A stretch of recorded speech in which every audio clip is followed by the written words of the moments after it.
तो प्रसंग अब चल रहा था कि हम जब सतलोक से आए, हम धनी थे भक्ति के। इस काल भगवान ने अपने ऊपर रेस्टोरेंट बना रखे हैं, स्वर्ग महास्वर्ग। प्रत्येक जो भी देव है उन देवों के अपने लोक हैं अलग से, जैसे विष्णु लोक, शिव जी का लोक, ब्रह्मा जी का लोक और गणेश जी का लोक, ऐसे। तो वहां इन्होंने अपने रेस्टोरेंट बना रखे हैं।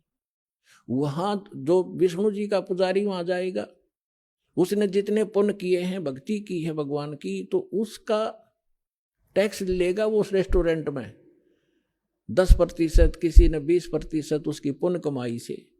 और वहां सब सुविधाएं उनको देंगे जैसे होटल में होता है। पैसे उसी के होंगे, खर्च पुण्य उसी के होंगे। उन पुण्यों से भी 10-20% वो ये देवता हम आपसे टैक्स लिया करते हैं। और जब आपकी वहां पूंजी समाप्त हो जाएगी, पुण्य समाप्त होती है, आपको 84 लाख योनियों में गधे कुत्ते जो भी संस्कार वश है वहां भेज दिया जाएगा। और अब हम जो सतलोक कैसे जाएंगे,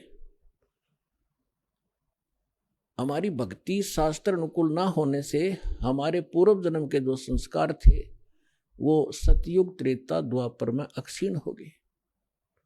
अब चौथा युग जब कलयुग आ गया, अब इसमें आप देख रहे हो कोई प्राणी सुखी नहीं है, कोई भी सुखी नहीं है। चाहे ऊपर तो आपने कितना चिकना चोपड़ा दिखता हो और चाहे प्रधानमंत्री दिखाई देता, उसको चैन सपने में नहीं है। कोई ना कोई ऐसी टेंशन उसके घर करी हुई है कि वो बता भी नहीं सकता किसी को। तो इसलिए परमात्मा को ये मालूम था कि जब इनके पुण्य क्षीण हो जाएंगे तब इनकी आंखें खुलेंगी। ये वो भक्ति भी करके छक लेंगे, उन संतों के पास भी भटक कर छक लेंगे जिनको ये संत मानते, और फिर भी ये ज्यों के त्यों रहेंगे। तब हमारे दास के पास आएंगे और वो ऐसा मंत्र समर्थ के पास वो पावर है कि आपके संस्कार प्रारब्ध के दुख को भी, प्रारब्ध के संस्कार को भी वो चेंज कर सकता है। मासा घटे ना तिल बधे, विद ना लिखे जो लेख, और सच्चा सतगुरु मेट के ऊपर मार दे मेघ। अब सतगुरु ना मिलने से भेड़ पूछ को पंडित पकड़े बादो नदी बिहंगा, गरीब दास वो भव जल डूबे जिनको नहीं साध सत्संगा।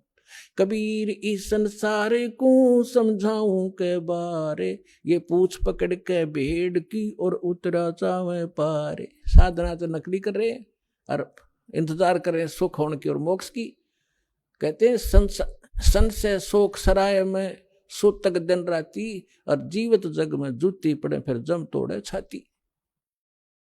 सत साधना ना करने से हमेशा आपके संशय और शोक, ये दुख सदा बने रहेंगे, और जीवित जग में जूती पड़े यहां नरे कष्ट भोगोगे, और फिर जम तोड़े छाती, यम के दूत आगे फिर बहुत दुखी करेंगे जो सत साधना नहीं कर रहे।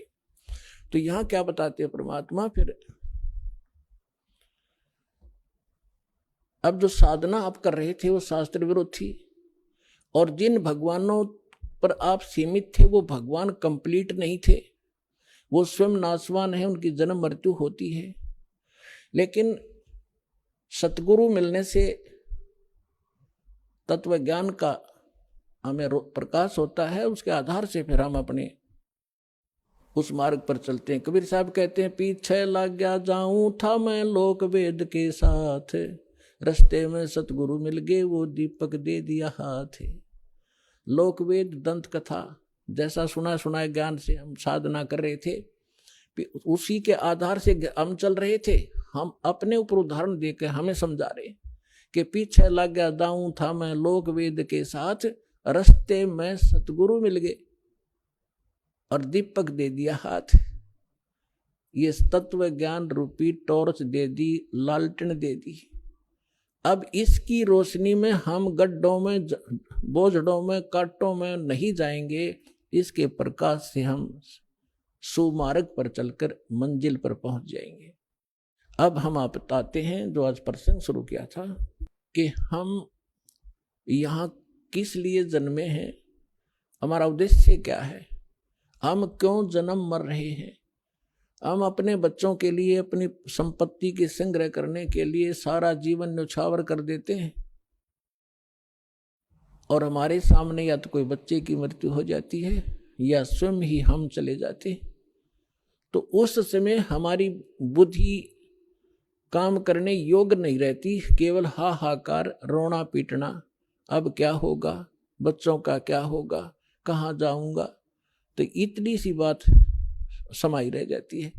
तो यहाँ परमात्मा हमें याद दिलाते हैं कि अब आपको एक विकल्प दिया जा रहा है कि आप ये साधना करो जो शास्त्र अनुकूल है, और शास्त्र अनुकूल साधना इस दास के अतिरिक्त इस विश्व में नहीं है।